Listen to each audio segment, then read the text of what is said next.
తీసుకొచ్చి అంగన్వాడీలను మరింత ఇబ్బందులకు గురి చేసే విధంగా రాష్ట్ర ప్రభుత్వం ఈ కేంద్ర ప్రభుత్వం ఈ రకమైన యాప్లను తీసుకొస్తూ ఉన్నది. అంగన్వాడీలు ఇదివరకే పిల్లలకు సంబంధించి ప్రీ స్కూల్ని చెప్పడం, అదేవిధంగా పౌష్టికాహారాన్ని అందించడం, ఆరోగ్య కొలతలు తీసుకోవడము, హెల్త్ చెకప్లు చేయడము, ఇలాంటి అనేక రకాల ఐసిడిఎస్ పనులు చేస్తూ ఉన్నారు.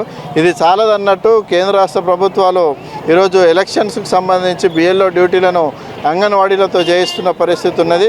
మరోవైపు బెనిఫిషియర్స్ ఈ అంగన్వాడీలు బిఎల్ఓ విధులు ఆ రకమైన పని భారాలతో ఇబ్బందులు పడి ఐసిడిఎస్ ఇతర పనుల నుండి అంగన్వాడీలను మినహాయించాలని చెప్పేసి మేము ఐసిడిఎస్ డిపార్ట్మెంట్ నుండి ఎల్ఆర్ నంబరు 5009/29 అని చెప్పేసి ఆ సర్క్యులర్ని వెంటనే అమల్లోకి తీసుకురావాలని చెప్పేసి జిల్లా